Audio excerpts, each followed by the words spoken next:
Bonjour, je vous propose dans cette séquence de passer en revue les points qui déterminent la zone d'influence de la lumière naturelle à l'intérieur des bâtiments.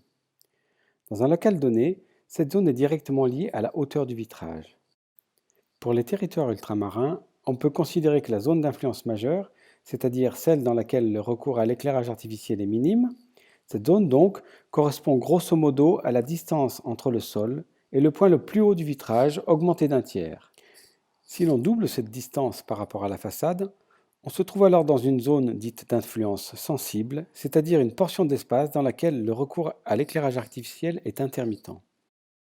Au-delà de cette limite, la contribution de la lumière du jour est négligeable et les espaces ne sont donc pas adaptés pour accueillir des places de travail permanents. Lorsque le bâtiment est équipé d'un avant-toit, cela repousse théoriquement vers l'extérieur les limites des zones que je viens de décrire. Un avant-toit de 3 mètres réduit donc de 3 mètres la profondeur de la zone bénéficiant d'un apport de lumière du jour intéressant. Lorsque le local est équipé d'une allège basse, la zone d'influence n'est pas modifiée de manière très significative. Ceci s'explique par le fait que la lumière qui rentre par la partie basse de la façade n'est pas vraiment utile pour l'éclairage d'un plan de travail qui serait situé à 80 cm. Par contre, si le point haut du vitrage est abaissé, en raison de la présence d'une retombée de linteau, ceci entraîne une réduction sensible de la zone d'influence de la lumière naturelle. Si l'on poursuit l'analyse, il est important de comprendre que les obstacles situés devant la façade ont une influence très importante sur la quantité de lumière disponible. Ainsi, un système de lame horizontale réduit d'un quart au moins la zone d'influence de la lumière du jour. Plus le système est fermé, par exemple ici des lames inclinées à 30 degrés, plus la zone d'influence est réduite.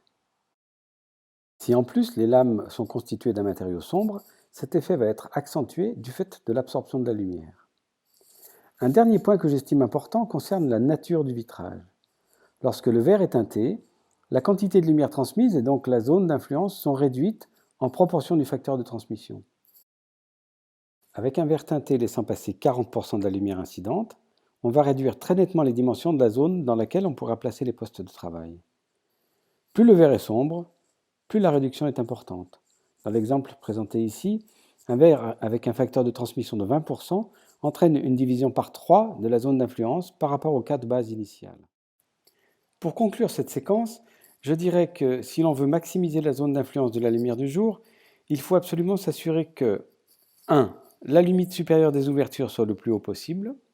2. Éviter la présence d'obstacles permanents devant les vitrages. Pour cela, il faut privilégier les systèmes mobiles qui peuvent être retirés de la façade lorsque le soleil est absent.